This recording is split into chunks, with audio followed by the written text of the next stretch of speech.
There are claims tonight that the North West is being forced to cope with an unfair proportion of asylum seekers. Our region accepts almost a quarter of all of them in the UK, with Liverpool home to more than any other English city. Now the government wants to put a new centre on Merseyside, which would hear thousands of final appeals for asylum. It's a move which Liverpool City Council is planning to fight in the High Court. With more on this story, here's our chief reporter, Dave Guest. Dave. Well, at the last count, the Home Office reckon there were just under 25,000 asylum seekers in the UK. Now, when applications are considered, they're sent to various parts of the country under a system known as dispersal. Now, critics say a disproportionate number are being dispersed to the north. Roughly 6,000 were sent to the northwest, while for London and the southeast, the figure was around 1,100. Within the region, some areas are taking more than others. Bolton was hosting just short of 800, Manchester a little shy of 700, but Liverpool had almost 1,400, the most of any town or city in England. If I go back to Angola, I will be killed. Juan Pascal says he fled Angola in fear of his life. He's currently in Liverpool waiting for his asylum application to be considered. I've been here for 1 week in Liverpool. Yeah, I love the city and the people, you know, the weather, everything. They've made you feel welcome here? Yeah, it does make me feel really welcome here. Indeed, Liverpool has a tradition of welcoming people from around the world and likes to be considered a city of sanctuary.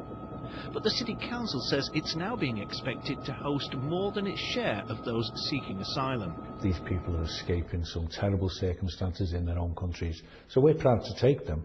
We just think it would be a lot better if other cities and other towns took a proportion of those asylum seekers that are being dispersed to the northwest. The Home Office reckons a ratio of 1 asylum seeker per 200 residents is acceptable. And although the overall numbers for the city are within that figure, some wards within the city far exceed it. We're worried about the pressure it places on our health services, on our education, on our social services, on all the frontline public services that serve people in distress. The system's got very, very slow. There's decision making slowed right down. So what that means is people don't move through it as quickly and they start to back up. The Home Office to provide accommodation for asylum seekers in the northwest. In some parts, demand is such that they've been putting them up in hotels as a stopgap. Serco says it doesn't cost taxpayers anything extra to do so, and it says people are moved to other accommodation as quickly as possible. The Red Cross has been going into those hotels to offer extra support. We're working very closely with the accommodation provider and others to sort of address some of these issues, and to, when we're seeing problems, we've raised them and that they've been dealt with. Liverpool recently discovered the government planned to send even more asylum seekers to the city by establishing a final appeals centre there.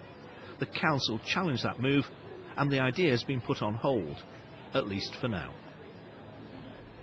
Well, the Home Office say asylum seekers are housed according to their needs and wherever there is appropriate accommodation. They say they review this regularly, and they say they work closely with local authorities to ensure the system is fair for asylum seekers and for taxpayers across the country. Dave, thanks very much. Dr. Jonathan Darling is here. He's an asylum expert from the Geography Department at the University of Manchester. Thank you for coming in. Liverpool says it's taking more than its fair share. Looking at the numbers and the studies that you've done, would that be fair?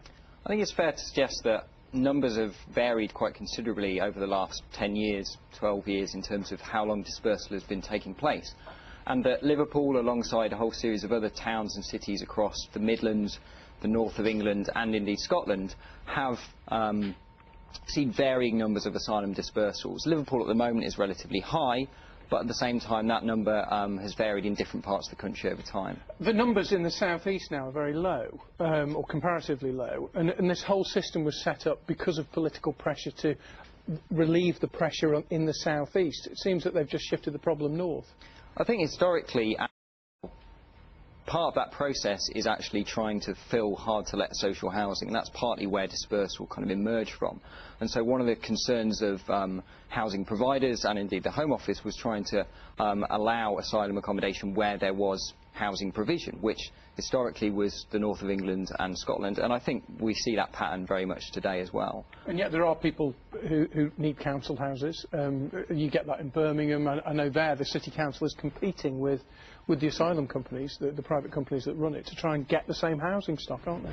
Yeah, I mean, that's clearly one of the key tensions of the system, but I think more broadly we need to be considering the tensions around the Home Office's ability to actually communicate these decisions with local authorities. Which is the problem over this new centre, isn't it? Because Liverpool says the first it heard was when it got an email saying it was going to be sited there.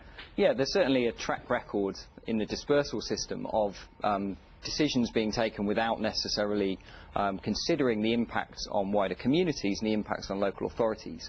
And this is really important in terms of the ability of local authorities to actually forward plan their housing provision, their healthcare, education and all those kind of wider issues. Is there a better, fairer way to do it? Are there any examples of other countries where they get a more even spread across the country? There's examples from a variety of different European countries, varying different models. But I think the concern for us in the UK is really to think about two things. So firstly, having wider preparation for dispersal, so thinking about how communities can be prepared for newcomers, but also thinking carefully about dispersing to a wider range of areas, in a sense. So thinking about not simply dispersing to areas of hard-to-let social housing and increasing kind of social disadvantage, but wider environments as well. And that presumably brings political problems of its own, I'm sure. Dr. Darling, thank you very much indeed. Just to let you know, you can hear more on that story on BBC Radio 4 at 8 o'clock this evening. It's File on 4, and it visits both Liverpool and Rochdale to look at the treatment of asylum seekers there and their impact on those local communities. That's 8 o'clock tonight on Radio 4. Next tonight, a Merseyside man shot in his back last night in Liverpool.